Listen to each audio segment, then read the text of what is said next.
tenang. Tidak Allah tanya kenapa keperluan cuma sedikit itu tetangga tinggal lemari, tenang, Allah tidak tanya. Dan Allah tidak marah kalau itu semua tidak tercapai. Apa yang membuat Allah marah? Ketika kita tinggalkan dunia yang fana ini, yang pertama iman kita cacat, yang kedua amal kita kurang. Kenapa? Wa ma khalaqtul jinna wal insa illa liya'budun. Tidak jin dan manusia kecuali untuk beribadah kepada. Maka sebelum pulang, pastikan bekal kita terhalang. Silakan jadi polisi, silakan jadi TNI, silakan jadi ASN, insinyur, profesor, doktor. Allah tidak marah. Itu dunia kita, silakan kejarlah duniamu seakan-akan engkau akan hidup selama-lamanya. Dan ingat, kejarlah akhiratmu seakan-akan esok engkau akan pergi meninggalkannya. Dan semua yang kita nikmati saat ini harusnya menjadi wasilah semakin mendekatkan kita kepadanya sehingga mengandung rezeki yang berkah. Karena ada rezeki yang tidak berkah.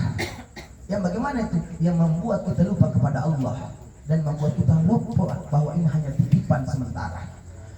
Lantas bagaimana caranya memperbaiki kepada sesama? Pertama, perbaiki hubungan kita kepada Allah melalui perkara sholat. Guru kita Ustaz Profesor Dr. Dasar Latih kalau ceramah ini luar biasa.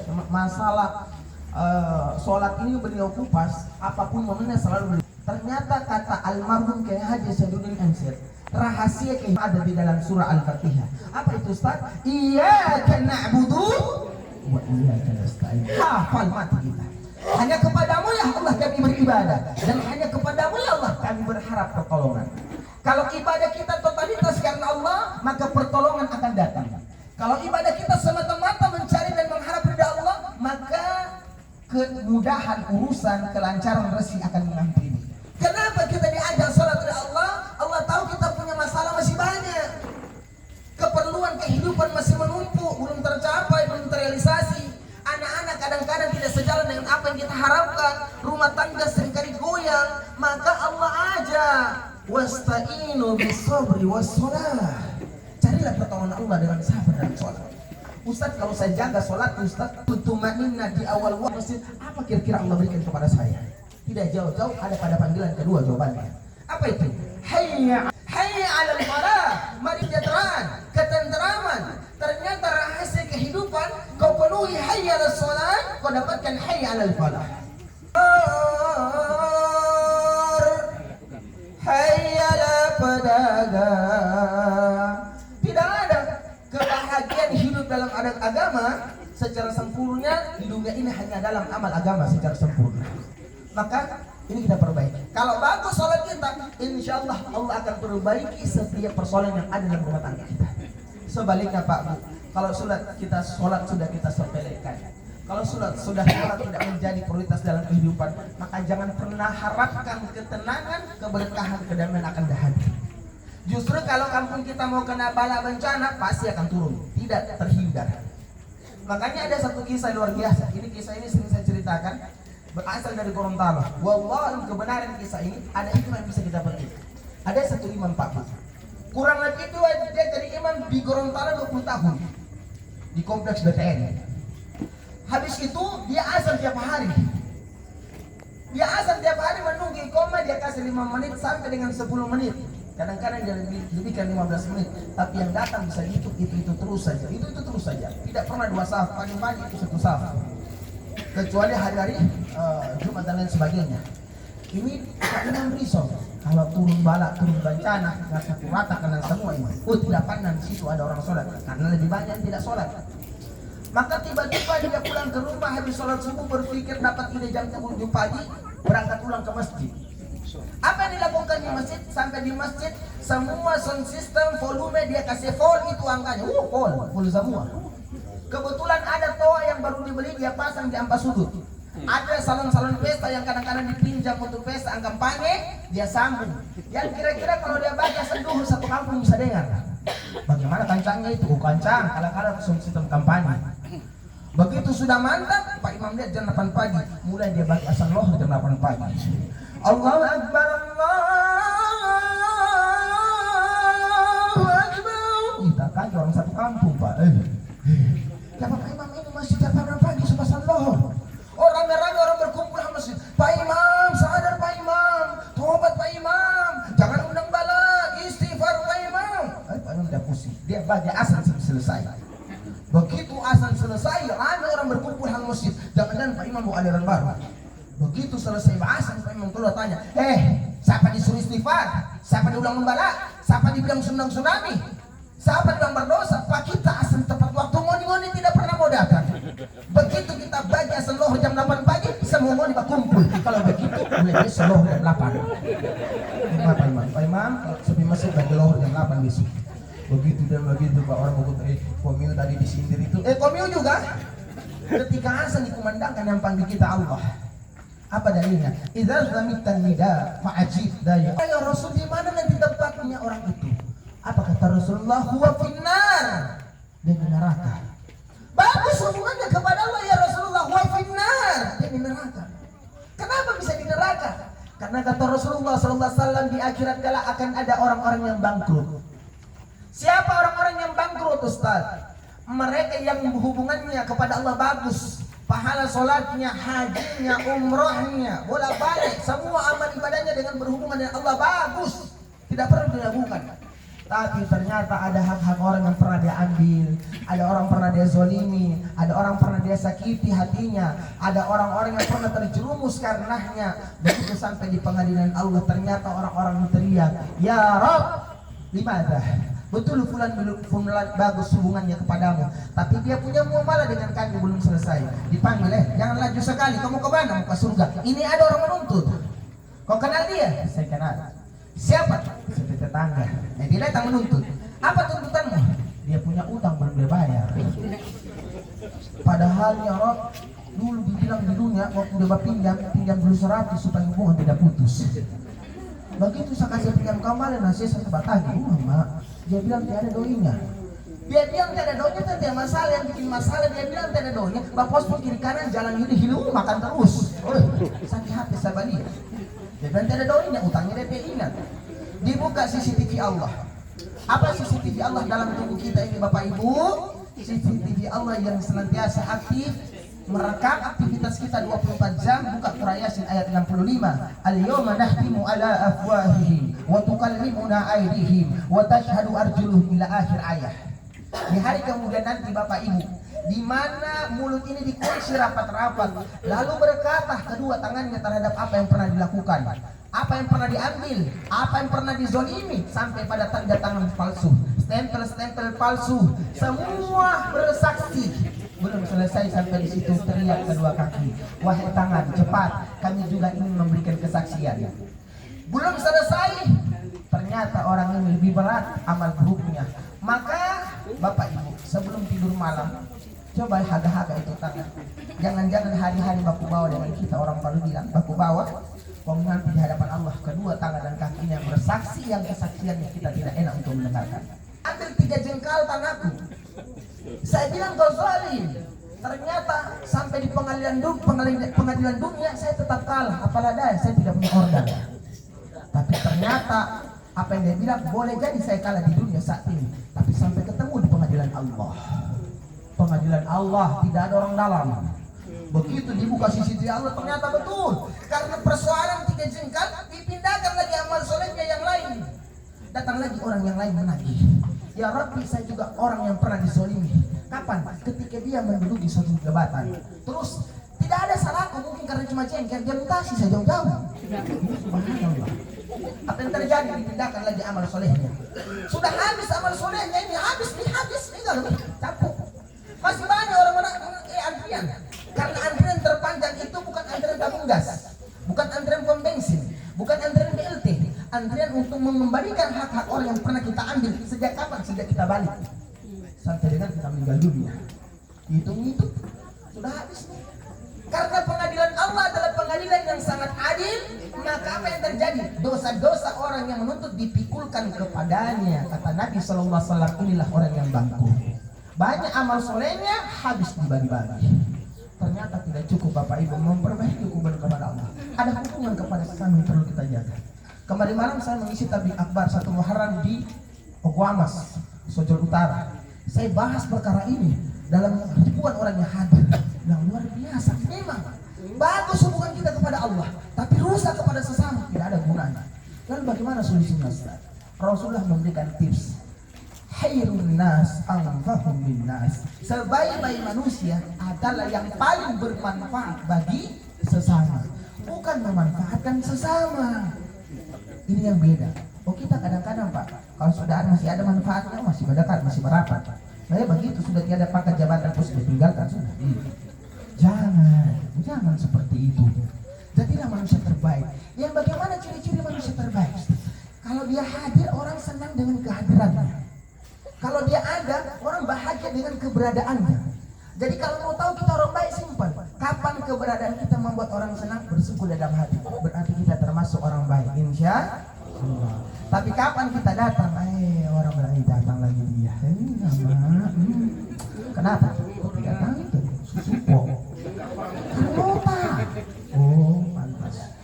Begitu orang yang datang, dia atur baik-baik kursi. Begitu diatur, dia panggil orang ini. Ada berita bagus. Cepat. Kau tahu hamba. Cepat sih. Bapak ibu kami selalu bilang, jangan suka kumpul-kumpul sama orang yang suka bongkar-bongkar aib cerita kesalahan orang lain. Kapan tidak ada kita di situ, kita jadi cerita selanjutnya, betul? Ya, bukan saya bilang itu nih. Makanya kalau orang kasih sadar, tidak boleh. Betul Ustaz, kejadian Ustaz, saya lihat Ustaz. Walaupun kesalahan orang itu betul, kita bukan kapasitas pengadilan yang bongkar-bongkar aib. Di sana kapasitasnya mencari keadilan boleh. Kalau di pengadilan bongkar-bongkar aib silakan, memang kapasitasnya di sana. Kalau yang kita ceritakan ternyata itu benar, jatuh pada ghibah. Apa hukumnya? Makan bangkai sesama muslim. Sedangkan bangkai ayam tidak mau kita makan, apalagi bangkai orang. Kalau kita ceritakan ternyata tidak benar, jatuh pada fitnah. Al-fitnah qasatun minal qatl, lebih kejam daripada pembunuhan. Tidak ada gunanya, betul? Justru orang tidak senang kalau dia ada. Kapan orang senang? Kalau dia pulang. Waktu tanya orang, mana anu tadi? So pulang dia, alhamdulillah. Kenapa? Bikin masalah di sini. Iya.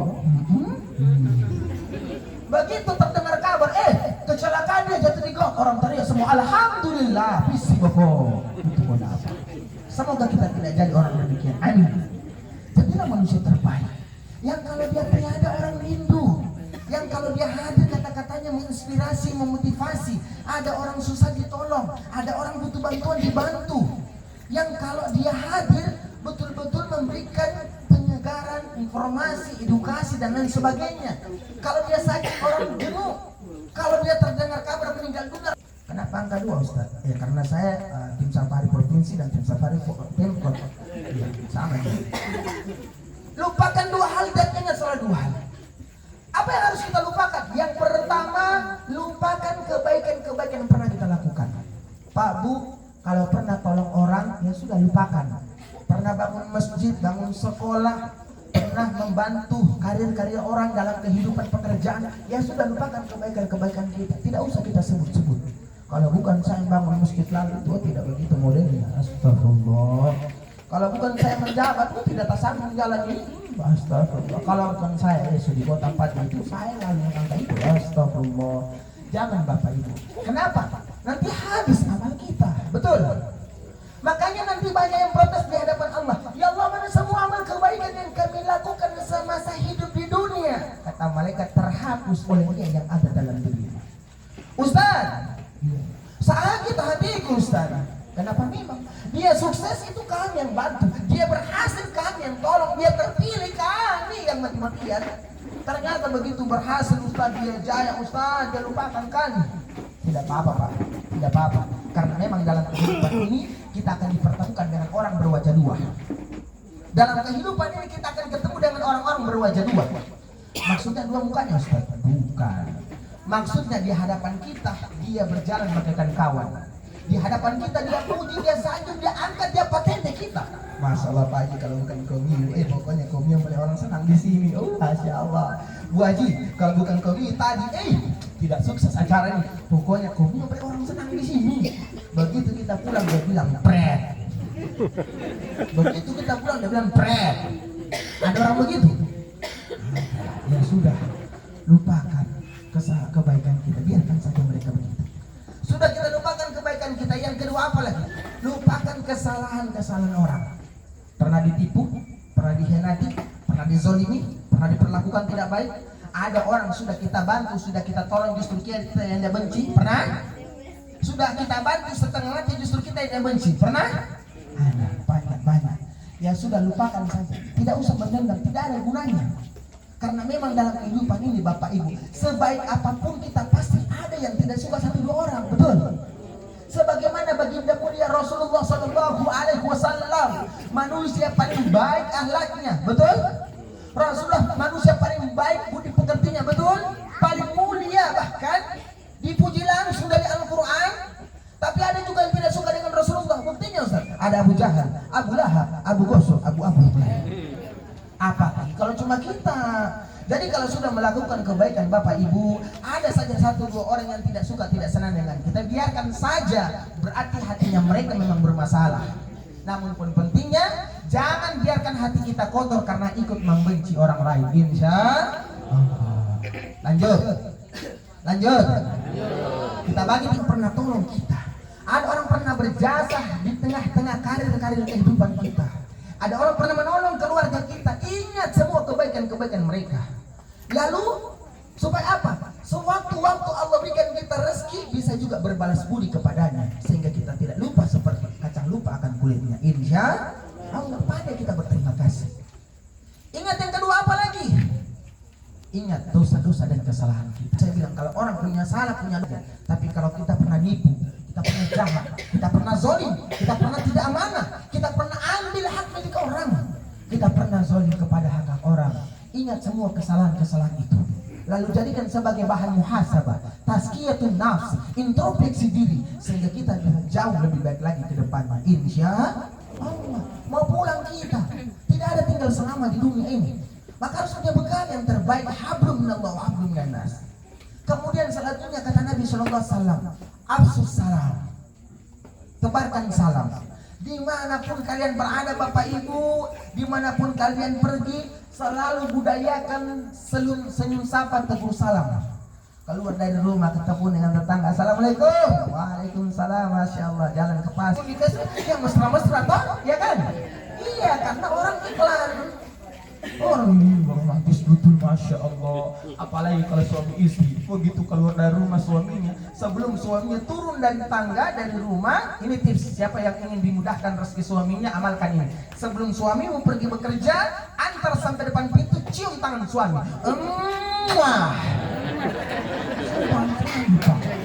Habis kau cium punggungnya, cium lagi telapaknya.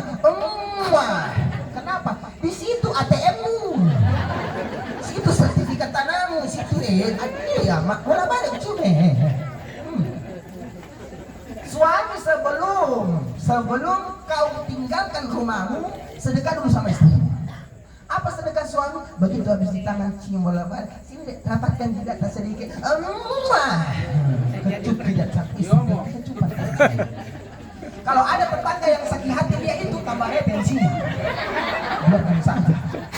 Lanjut. Kita bagi 3 jam. Bapak Ibu yang sakit dimakan Allah. Luar biasa kalau suami istri, masya Allah, romantis. Ada artinya nih. Apa artinya Ustaz? Suami dicium tangannya oleh sang istri, istri dikecup jidatnya. Ada artinya itu Bapak Ibu. Artinya, wahai suamiku, saya cium tanganmu karena engkau adalah pemimpin dalam rumah tangga. Betul?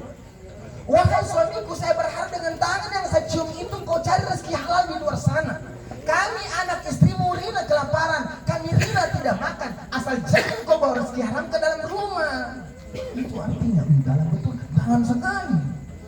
Lalu apa artinya jidat sang istri dikecup oleh sang suami? Wahai istriku, saya kecup jidatmu dalam artian saya titipkan engkau dalam penjagaan Allah. Kalau kiranya dalam rangka saya mencari rezeki di luar sana, tidak membuat saya pulang ke rumah, doakan barangkali saya telah meninggal dunia di jalan Allah. Dan suami-suami yang bekerja dalam rangka mencari rezeki, mereka meninggal tenggelam di lautan berlayar atau sejauh suami mulai dia kelilingin tetangga satu-satu. Hama, kapan dia pulang ini? Nanti mau pulang suaminya baru pulang dia ke rumah. Kalau ada istri seperti ini bagaimana Ustaz? Diceraikan? Jangan diceraikan. Dia Ustaz ditambah. Jangan. Sayangi suamimu dengan penuh kasih sayang. Suami itu bekerja dengan penuh keikhlasan. Ini suami istri kalau saling mendukung luar biasa. Makanya suami istri ini ketika salah satu di antara mereka meninggal, itu sangat dalam cintanya, terlihat menangis. Cuma ada perbedaan ketika suami menangis dengan istri menangis. Ada perbedaan. Kalau istri menangis, apa yang dia tutup? Mulutnya.